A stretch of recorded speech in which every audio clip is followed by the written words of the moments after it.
Let's take this story up again now. Eliphaz has spoken his last time in chapter 22. Job responds in chapters 23 and 24. Then Job answered and said, "Even today my complaint is bitter. My hand is listless because of my groaning. Oh, that I knew where I might find him," meaning God, "that I might come to his seat. I would present my case before him and fill my mouth with arguments. I would know the words which he would answer me and understand what he would say to me. Would he contend with me in his great power? No, but he would take note of me. There the upright could reason with him, and I would be delivered forever from my judge." Now, the word judge there is capitalized in the New King James. That doesn't reflect any capitalization in the Hebrew.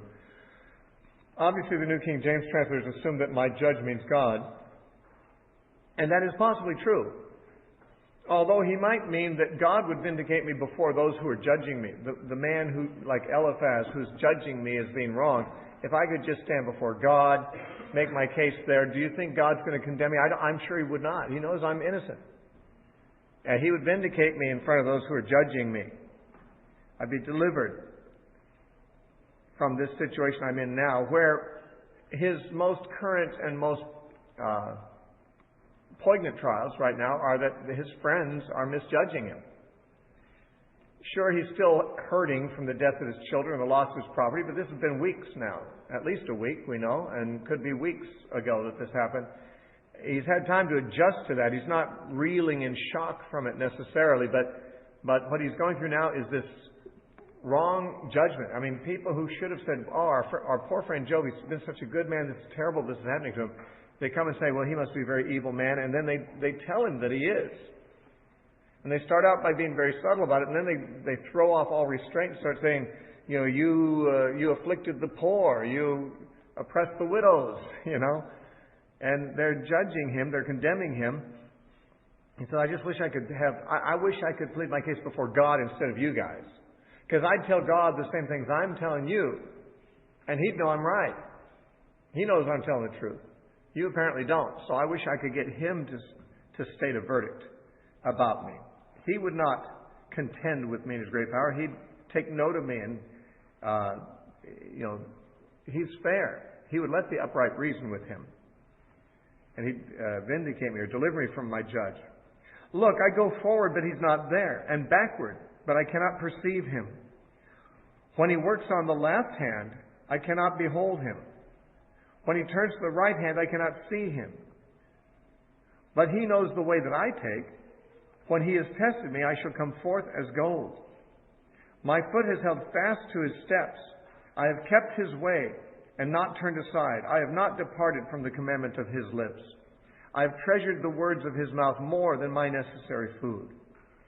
Now, what he is saying is still what he's saying before, that although he really can't see God, if God goes by on the right hand or left and does something, I can't see him. He's invisible to me, but I'm not invisible to him. He sees me. He knows the way that I take. And he is watching me. And he is testing me. And when he has finished testing me, he will find that I was pure gold. I will come forth as gold. Now, when gold is tested in fire, it often goes into the fire not pure. It has impurities in it. And the testing doesn't only, it purifies the gold. It also proves the real gold to be real gold as opposed to other inferior substances that are mixed with the ore. When you pull gold out of a mountainside, it's not just pure gold. It's gold mixed in with other minerals and stuff. You have to melt it down. The gold is heavier than any other mineral that it's found among. And therefore, when it's all liquefied, the heavy gold stays at the bottom of the liquid broth. And the impurities, in their molten form, rise to the top, where they can be just scooped off. And so gold is purified by fire.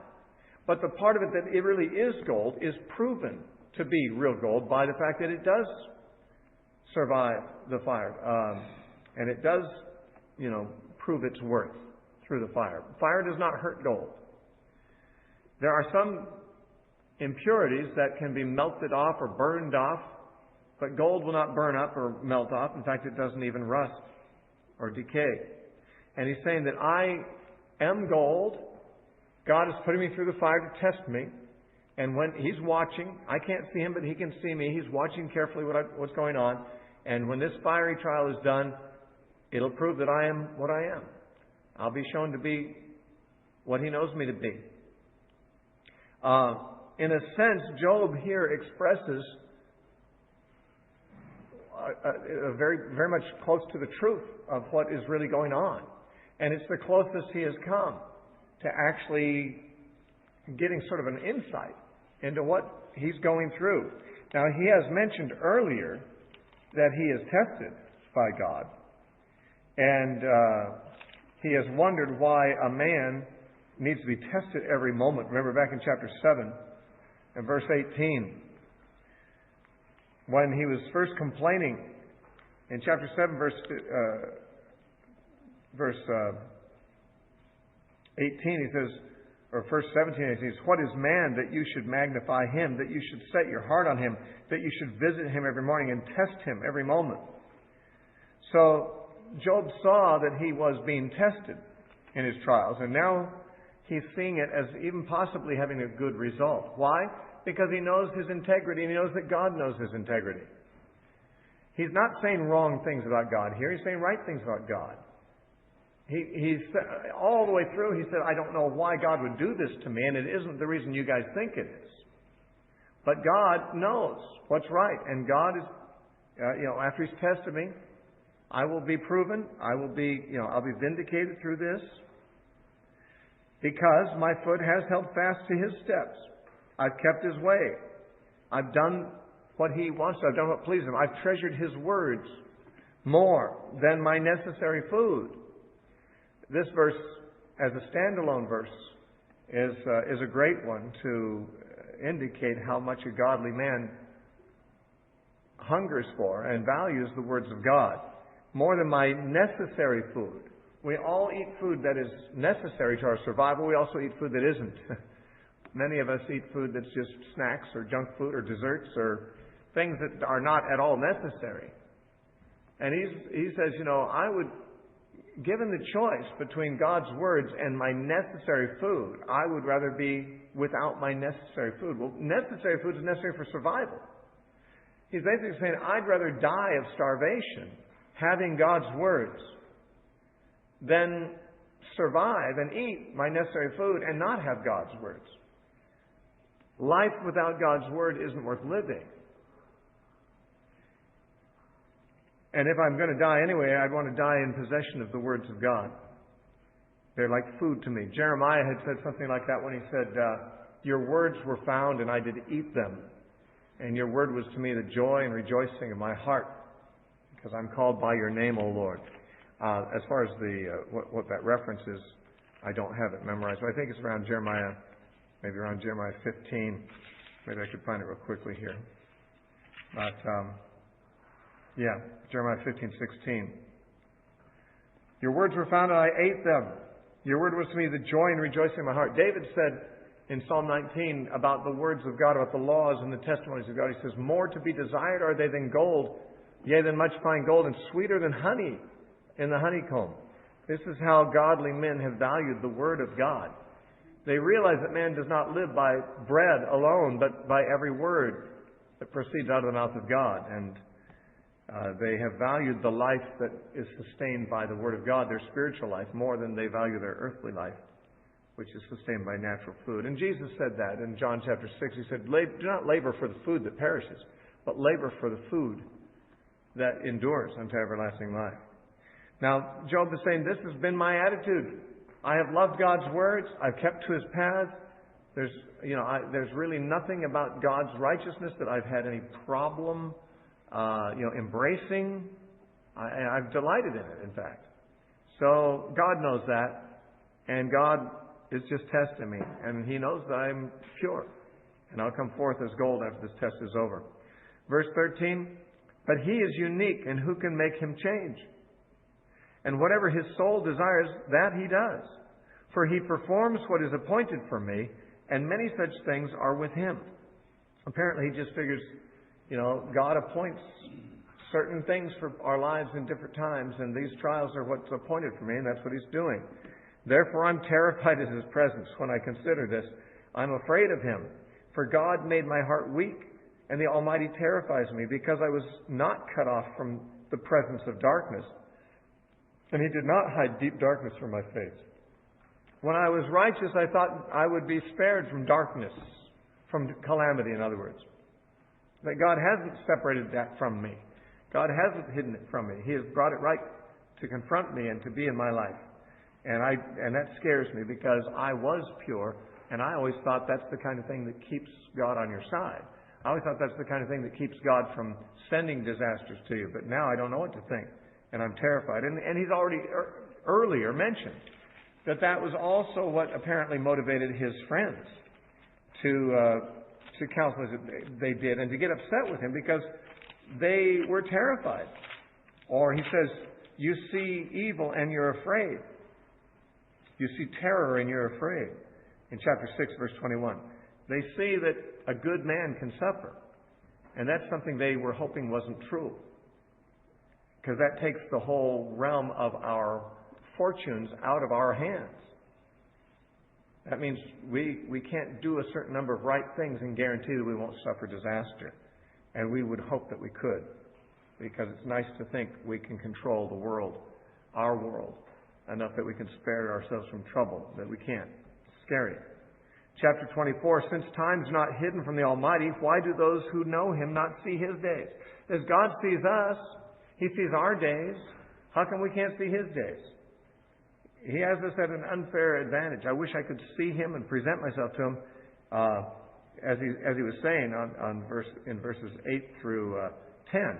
I can't see Him, I can't perceive Him, but He sees me. He knows my ways.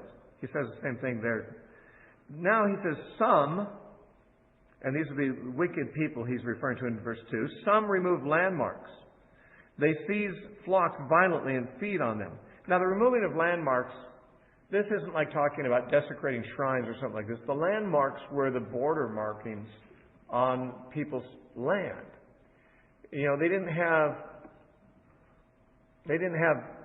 modern surveying methods or whatever, but they would say a man's land, okay, it's from that tree over there to, there's no marker, we'll put a rock over here, and this is the border stone over here, and we'll put another stone over on this corner, that's another border, and they'd mark off their land with landmarks.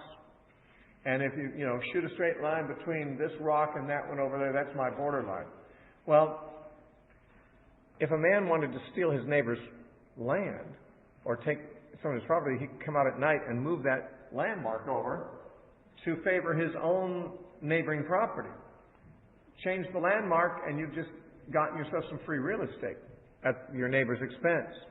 And that is forbidden in the Bible. It's forbidden in the law. And so he's referring to that kind of criminal, someone who actually is a real estate criminal, who changes the boundaries of the property when his neighbor is not aware of it, and therefore seizes that way illegally some of the property that belonged to his neighbor.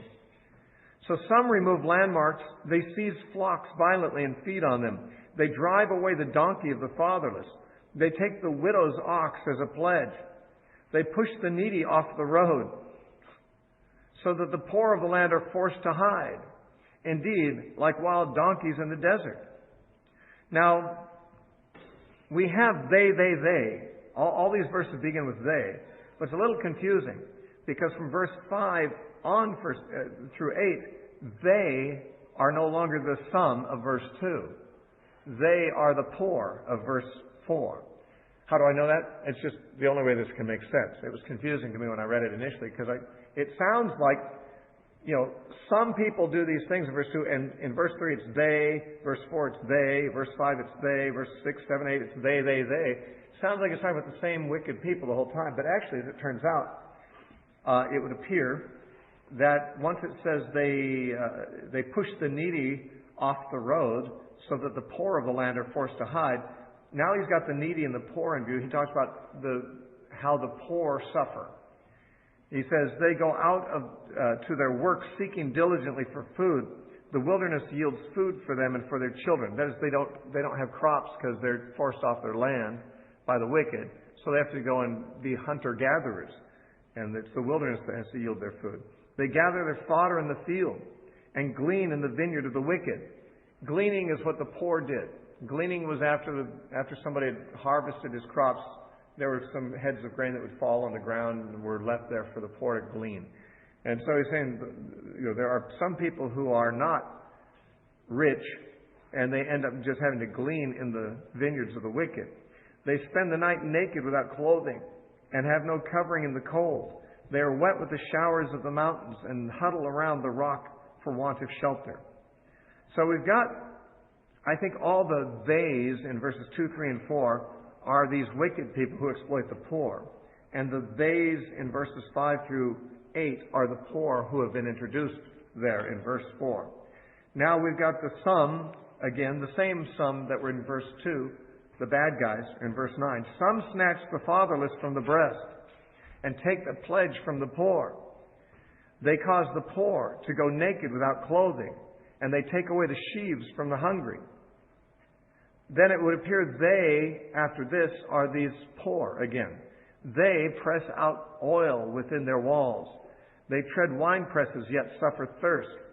Pressing out oil within their walls, I think, means that they have to, hide what little they have. The olives they press their oil from, they have to go indoors to press the oil, which would not be where you'd normally do it, but they have to hide what they have from those that steal their stuff from them, the wicked. And so what little oil they press out of their olives, they do it behind closed doors, sort of when no one knows they can do it. And they tread the winepress, yet they suffer thirst. The dying groan in the city, and the souls of the wounded cry out, yet God does not charge them with wrong. That is, God does not charge the ones with wrong who oppress them, apparently is what he's saying. So he's saying there are people who are oppressed, and there are people who are their oppressors. And it would appear that God does not charge the oppressors with wrong. Now, he's not saying that he never will. He's not saying there is no judgment, although I don't know if Job knows there will be a judgment or not. All he knows is that in terms of the fortunes of the wicked and the righteous in this life, God doesn't seem to levy a penalty against the wicked. And that's what he doesn't understand. There are those who rebel against the light, he says. They do not know its ways, nor abide in its paths. The murderer rises with the light. He kills the poor and needy, and in the night he is like a thief. The eye of the adulterer waits for the twilight, saying, no eye will see me. And he disguises his face. In the dark they break into houses which they march for themselves in the daytime. They do not know the light, for the morning is the same to them as the shadow of death. If someone recognizes them, they are in terrors of the shadow of death. What he's saying is there are some people who have to do everything they do at night because they're wicked. They need to do things under cover of darkness. They don't like the light. They don't want the day to dawn because they might be recognized. And so they do all their dirty deeds at night. It says in verse 18, they should be swift on the face of the waters. Their portion should be cursed in the earth. Now, the should be is in italics. The Hebrew of this chapter, I've heard that from the commentators, this particular chapter is just fraught with translators' difficulties. And one of the difficulties is that verses 18 through 25 are thought to not express what Job himself would say. Because the way it reads without the should be, it sounds like he's saying, they are swift on the face of the waters. They are cursed on the earth. They do have trials. But of course, Job's position is the opposite of that. So some feel like this is one of the speeches of his friends. Maybe the missing speech of Zophar or something that got stuck in here just in the handling of the manuscripts over the years. However, the New King James seems to bring the idea out by putting in should be. It's not that they are swift on the face of the waters. As the waters should carry them away. The waters of punishment should carry these people away swiftly. Their portion should be cursed in the earth, so that one would turn into the way of their vineyards. As drought and heat consume the snow waters, so should the grave of those who have sinned. Notice how many words are actually in the Hebrew of that last line. It just says, the grave have sinned. That's what's in the Hebrew. So the translator has to figure out, okay, what's that mean? The grave of those who have sinned should consume them or whatever. Right? This is difficult because you see how many italicized words are here. If you read the passage without them, there's a lot of incomplete sentences that are difficult to know exactly how they're to be translated. The womb should forget him. The worm should feed sweetly on him. He should be remembered no more. The wickedness should be broken like a tree. For he preys on the barren who do not bear. That'd be the childless woman who's already considered to be unfortunate for being barren. And he preys on them, takes advantage of them, probably financially, and does no good for the widow. But God draws the mighty away with his power. He rises up, and no man is sure of life. He gives them security, and they rely on it. Yet his eyes are on their ways. They are exalted for a little while. Then they are gone. They are brought low and are taken out of the way like all others. They dry out like the heads of grain. Now, this sounds like something that Zophar said about how short-lived the wicked are. And again, that's one reason why some scholars think, well, maybe the fact that we don't have a final speech from Zophar is an omission. Maybe the manuscript somehow got, kind of messed up over the centuries. And maybe some words dropped out, like Zophar said, or something like that. A lot of commentators wrestle with these kinds of things because it looks like the thing that Zophar was saying earlier. And it doesn't look, they say, like something Job would say. But the way it's come down to us is how it is. And we have to ask, well, could Job have said this? And he could. He could be granting, that it is true that many times the wicked do come to a bad end. Job knew that. He didn't like the implications of what Zophar and Eliphaz were saying when they pointed this out, because they were implying that he had come to a bad end because he was wicked. But once you disattach it from his own personal case, he can observe that, sure, everyone can see that from time to time the wicked fall under the judgment of God. So, he could be acknowledging that without any problem. And he says in verse 25, if it is not so, who will prove me a liar and make my speech worth nothing? Well, the last person who tries to prove him a liar is Bildad, but he doesn't really try very hard to prove Job a liar. He just kind of fizzles out. This is what this speech of Zophar, it's almost worthless. I think the fact that it's here is given just to say the guy ran out of steam. The guy didn't have any more arguments. He'd repeated himself twice before. He wasn't going to repeat himself again. He's bowing out. This is his parting shot. He doesn't have anything very interesting or original to say. In fact, it sounds like he's just quoting a series of platitudes that were probably sayings of the wise already. And he says, Bildad the Shuhite answered and said in chapter 25, dominion and fear belong to him. He makes peace in his high places. Is there any number to his armies? Upon whom does his light not rise? How then can man be righteous before God? Or how can he be pure who is born of a woman? If even the moon does not shine and the stars are not pure in his sight, how much less man who is a maggot and a son of man who is a worm? Now, you see, Bildad has not here really even stuck to his own guns, although he is not deliberately backing down. He's just doing what, like Eliphaz did, inconsistent. Eliphaz was inconsistent because in his first speech he said, oh, Job, you helped the poor and you helped the widow. And then his last speech said, you didn't help the poor and you didn't help the widow. These guys are not even paying attention to whether they're being consistent. They're just raving in many cases. But here, his basic point shows nobody is righteous. Every man is a worm. How can anyone be righteous before God? Well, then what was this talk of what God does for a righteous man? Early in Bildad's speeches, like in chapter 8, Verse 6. Bildad was speaking, and he said, if you were pure and upright, surely now he would awake for you and prosper your rightful habitation. And in the same chapter, verse 20, he says, behold, God will not cast away the blameless, nor will he uphold evildoers. So, Bildad, like the others, have been implying there are good men, and you're not one of them. If you were one of them, then God would uphold you. God would protect you. God would prevent these calamities from happening to you, but you must be a bad man. But now he's going the other way and says, no one's good. Let's see, if that's true, then he's thrown his whole case away. Because if every man is a maggot, and if every man is a worm, and no one can be righteous before God, then that would include Bildad and his friends. They weren't righteous either. He and Job, they're all in the same boat. They're all equally not righteous. They're all a bunch just of worms. But if that's true, then what has become of his case? What he's been arguing earlier is that we have not suffered what you've suffered because we are not sinners like you are. You're bad and we're better. So you've suffered and we have not. And now he's basically given up that line and say everybody's bad. But if that's true, then why doesn't everyone suffer? Like Job does. Well, Bildad is he's on his way out here, and we're not going to hear from him again. And he doesn't really have anything profound to add to the argument, except to say things that he may not even realize contradict his own earlier statements.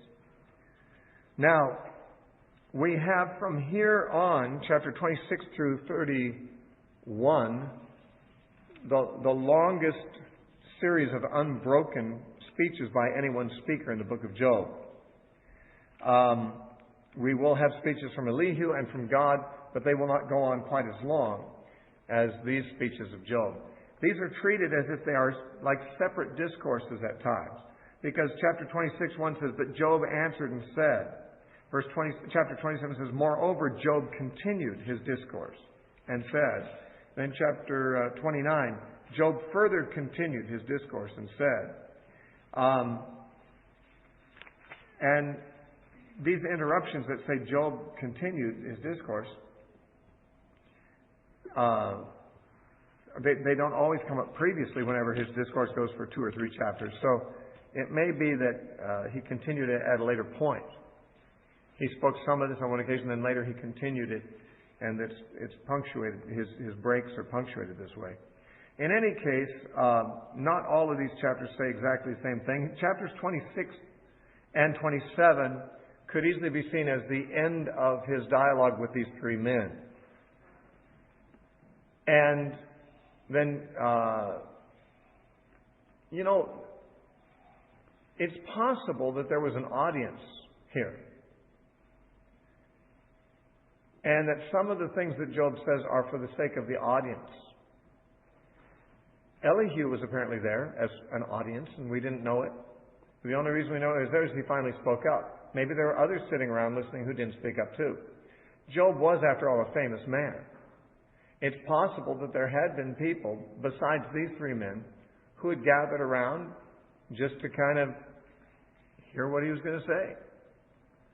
Or maybe especially when these 3 men, who may have been famous for their philosophical prowess, maybe when they showed up that other townspeople came along and said, well, I wonder what these guys are going to say. In any case, we know Elihu was there, and we didn't know before. There may have been a group of people around there. And some of the things Job says sound like they may be just his way of addressing nobody in particular. Not Eliphaz and Zophar and Bildad. Maybe just whoever's listening. Maybe the crowd that's there. Because he seems to finish his address to his 3 friends in chapters 26 and 27. And then there's kind of just a poem about wisdom in chapter 28 that doesn't seem to have anything to do with what went on before or what went after. It's like a standalone poem.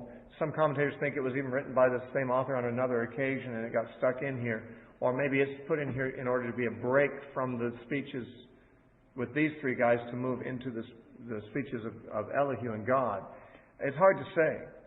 But in chapters 29 through 31, Job is going to reminisce about how good things were before his trials came.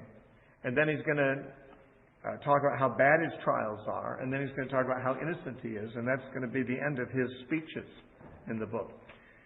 But here in chapter 26 and 27, which we should at least cover, if not more, this probably is his final shot at these three guys.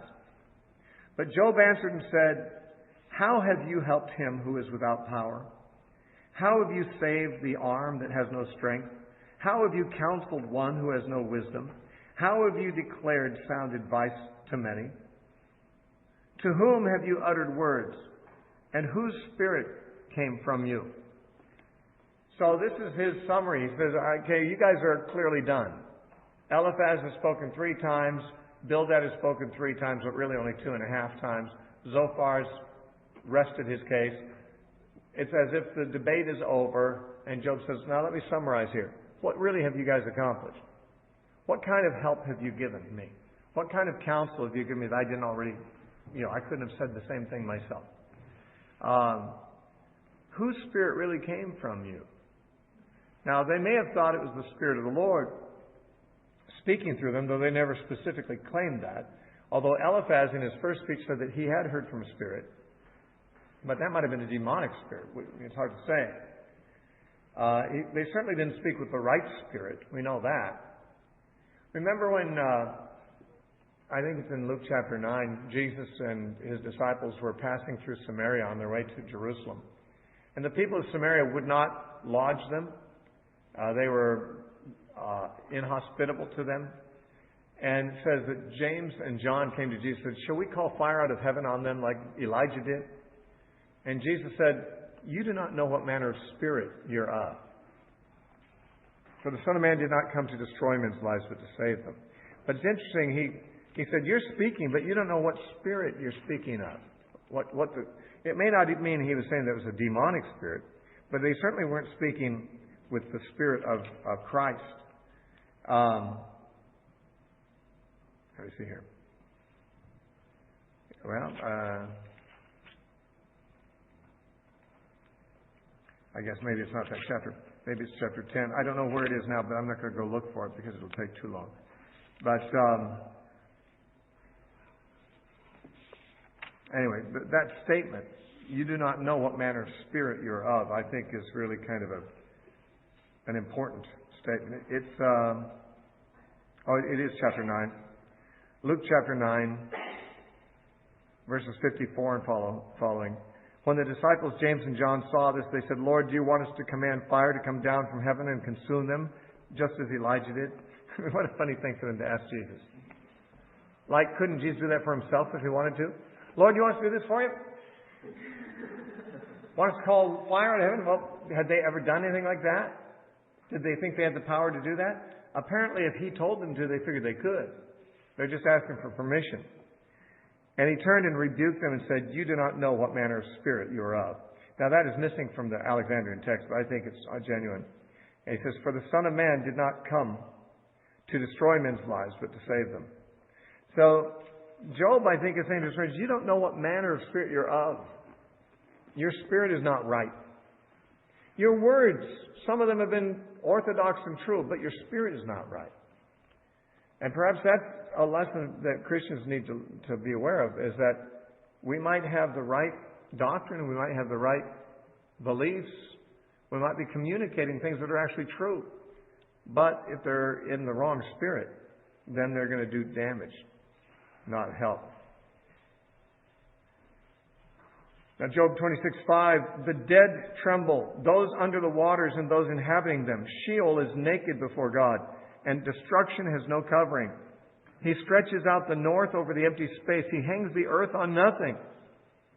This statement is sometimes quoted as an indication that, the Bible is inspired because Job knew something that we know to be true, but which was not known by the people of his day.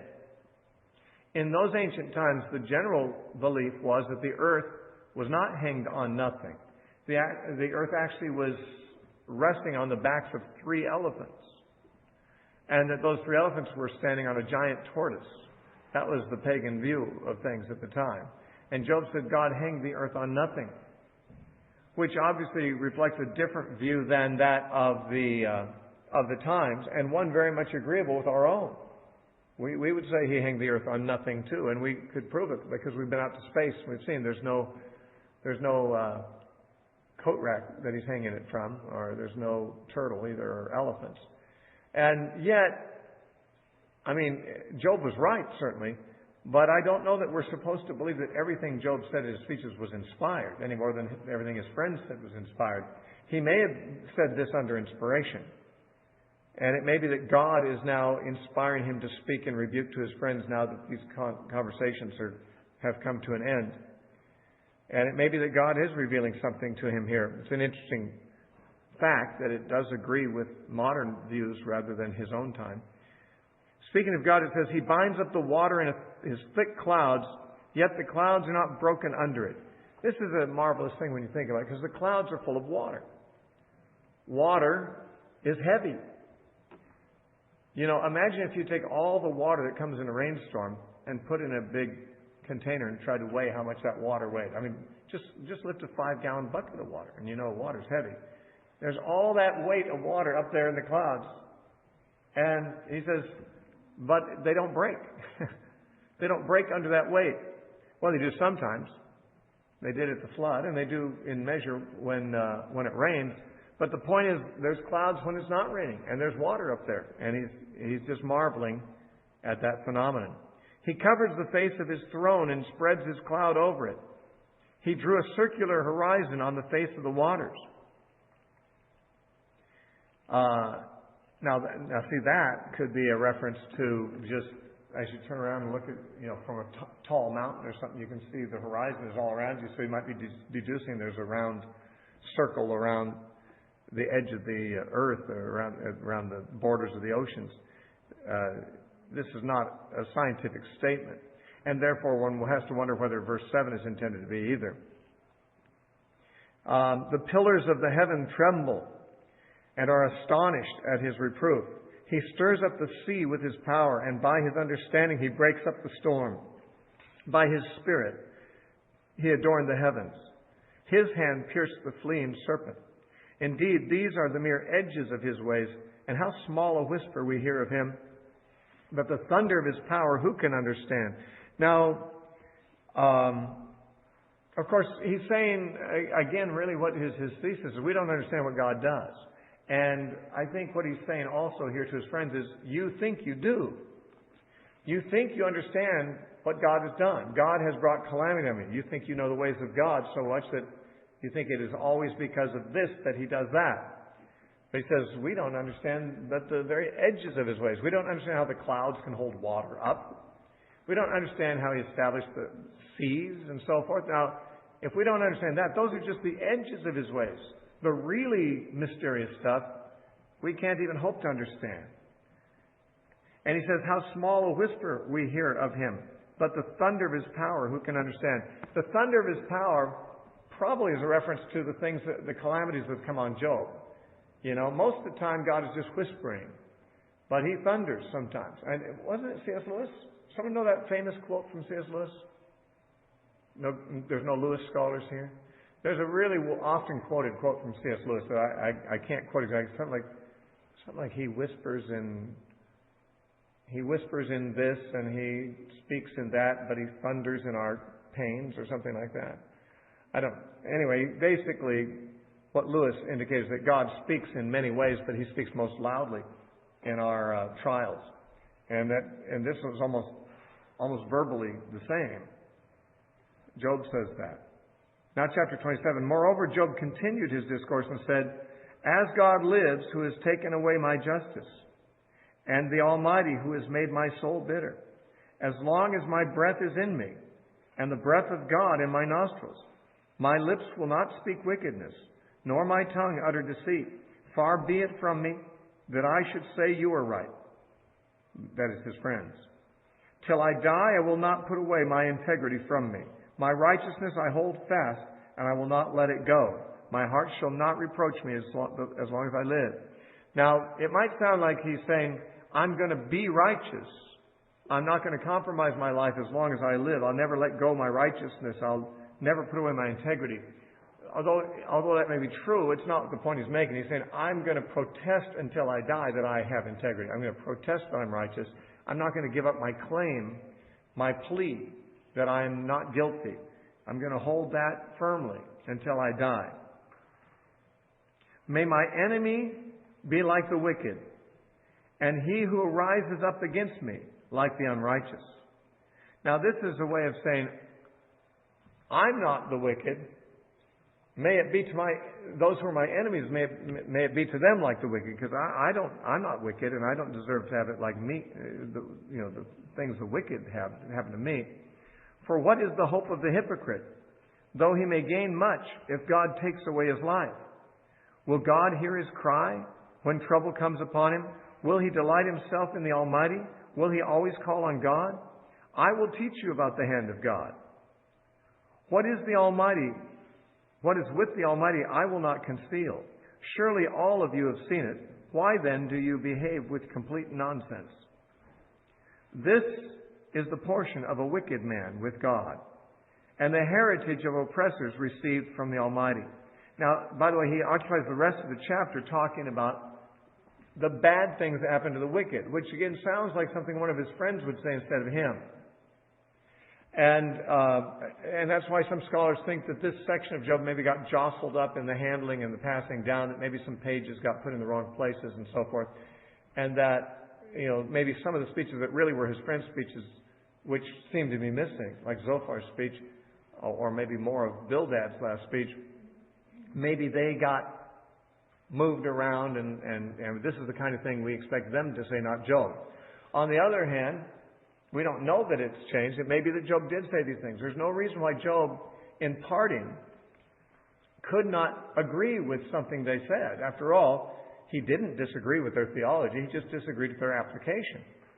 And so, having said, I am innocent, he could, he's always said, I don't agree with you guys. God forbid that I should agree, say you're right. In verse 5, he says, far be it from me that I should say that you're right. You're not right. However, you are right about one thing, and that is that things often do go badly for the wicked, and ultimately they will, because God is going to do justice in the end. He says in this chapter that God has taken away his justice. And we might think that's saying that God is unjust. But he's not talking about God's innate injustice. He's saying, my circumstances have not been just. I have not received what I deserve. He is not saying God is unjust. He's saying, as things stand now, justice is not being done. My just cause has been taken from me. But see, God is not unjust unless he doesn't eventually correct things. For God to allow there to be suffering that is unjustified doesn't tell us that God is unjust unless God never redresses it. And so he is saying only something about his circumstance. He's not saying something about God. He's saying that what God has done to me up to this point is he's removed justice. I'm not receiving justice. But he's not saying God won't change things.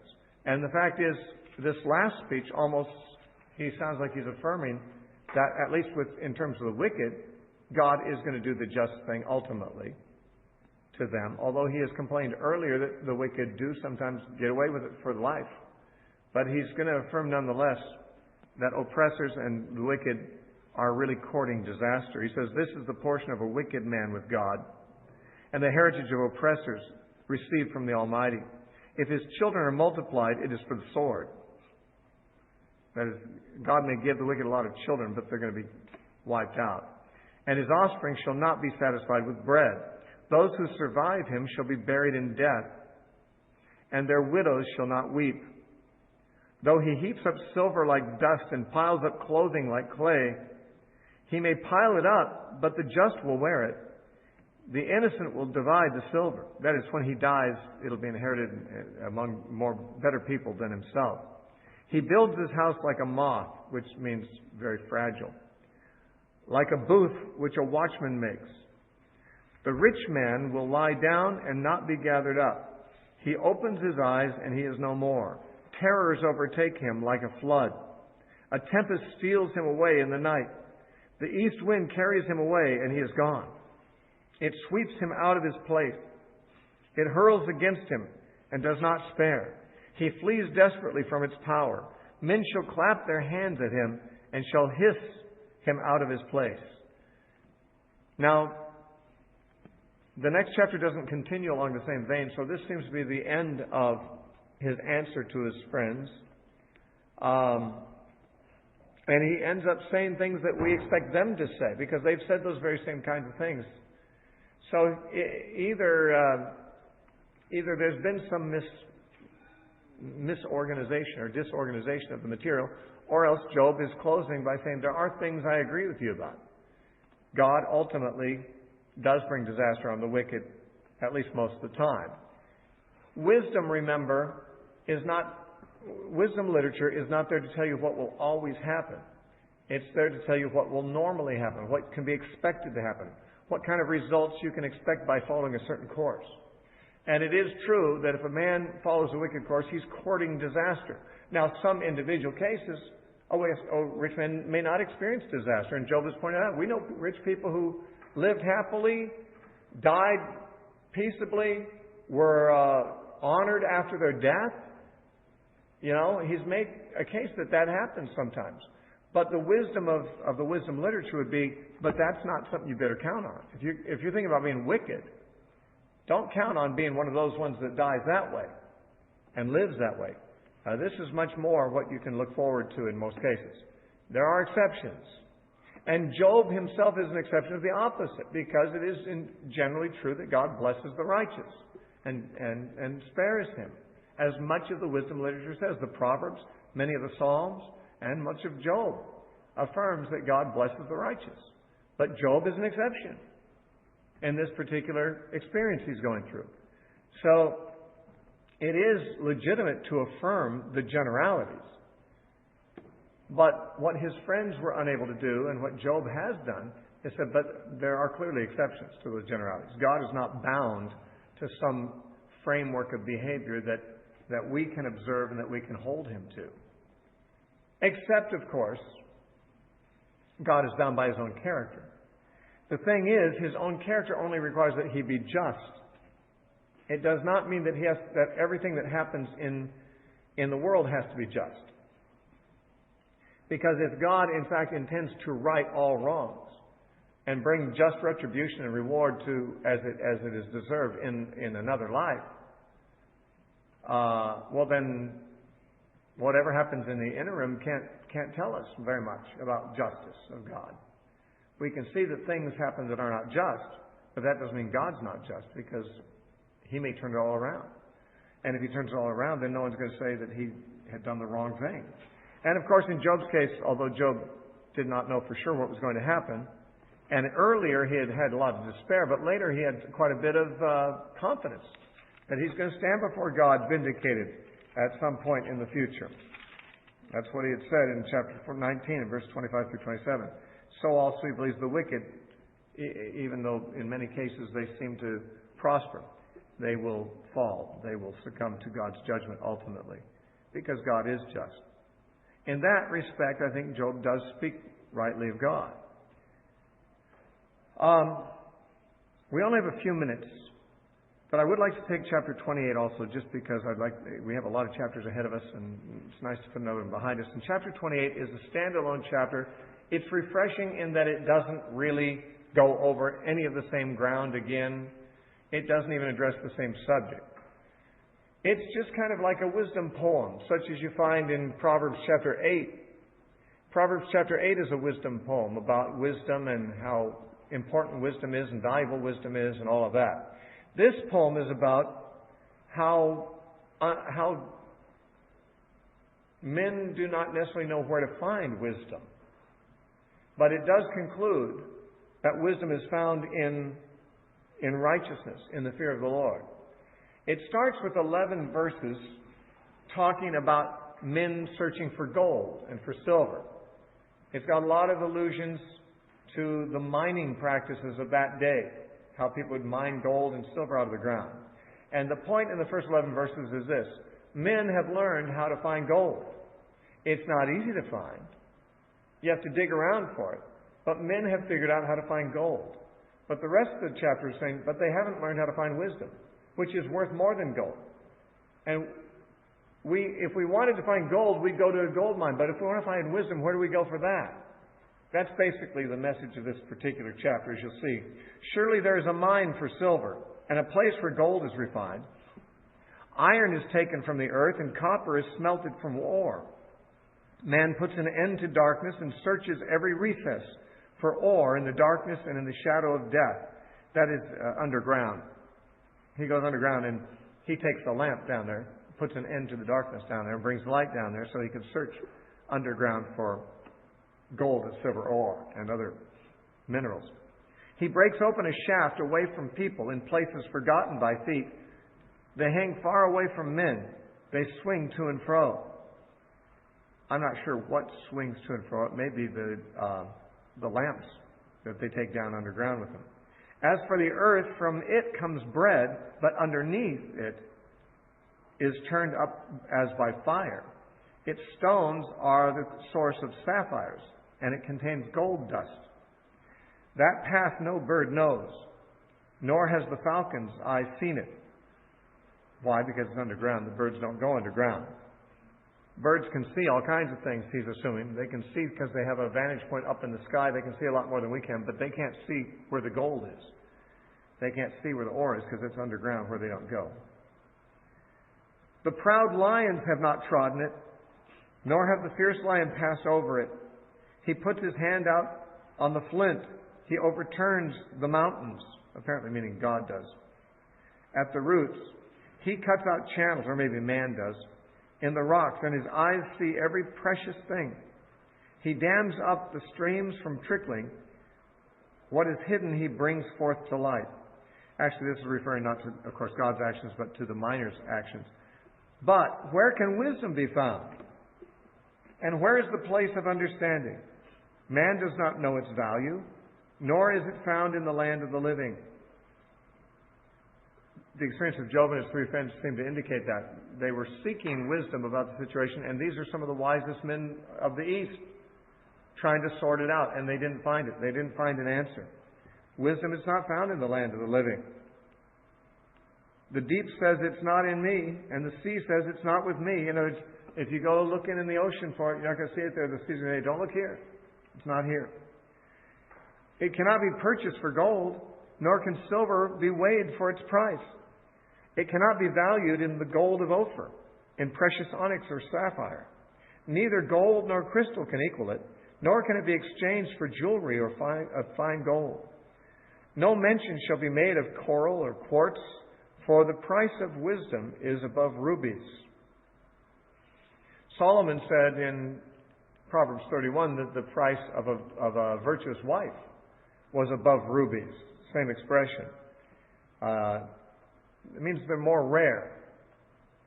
You see, the reason rubies are valuable is not because they've got value in the laser technology in modern times. They didn't have technology that needed rubies in the old days. They're rare. They're rare. That's why they're valuable. That's why gold is valuable. Precious metals and precious stones are precious because they are hard to find. They're rare. And so to say that let's say a valuable wife, a virtuous wife, her price is above rubies because it's rare. That's what it says in Proverbs 31:10. Who can find a virtuous wife? Her price is above rubies. It's hard to find, and so is wisdom. For the same reason, it's hard to find wisdom.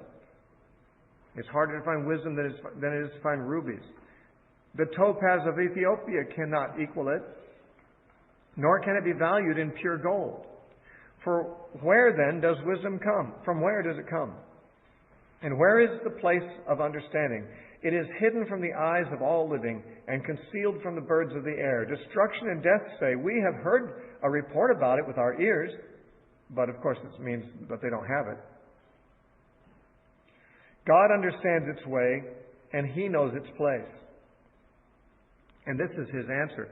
Man knows where to look for silver and gold, but only God knows where to find wisdom. He knows where it is. For He looks to the ends of the earth and sees under the whole of heavens to establish a weight for the wind and mete out the waters by measure. When He made a law for the rain, a path for the thunderbolt. Then He saw wisdom and declared it. He prepared it. Indeed, He searched it out. And to man He said, behold, the fear of the Lord, that is wisdom. And to depart from evil is understanding. So, in other words, wisdom is morality. Wisdom is piety. Wisdom is fearing God and departing from evil.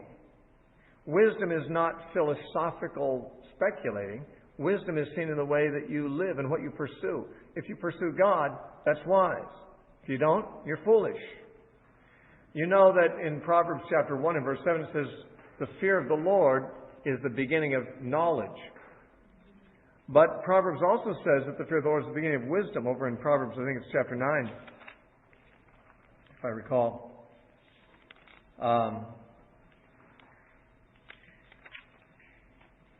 Proverbs 9 and verse 10 says, the fear of the Lord is the beginning of wisdom, and the knowledge of the Holy One is understanding. It's very similar to what Job said, a little different. Because Proverbs says the fear of the Lord is the beginning of wisdom. That is, you need to fear God before you can really start to learn anything of value. If you don't fear God, you haven't learned anything that matters. A man who lives his life without the fear of God, whatever he values, he's placing a false value on it because he doesn't know what the true value of things is. A relationship with God, that's value. Whereas Job just says, the fear of the Lord, that is wisdom. It's not just the beginning of wisdom, it is wisdom. And departing from evil is understanding. So this poem about wisdom essentially places its value above that of gold and silver and says one reason it's valued more is because it's harder to find. People know where to find silver and gold. They don't know where to find wisdom. But God has spoken in the end and said, well, you want to have wisdom, just fear God, and that's wisdom. That will be your wisdom. And so we will stop there, and it is actually something of a turning point in the book of Job. We'll come back next time.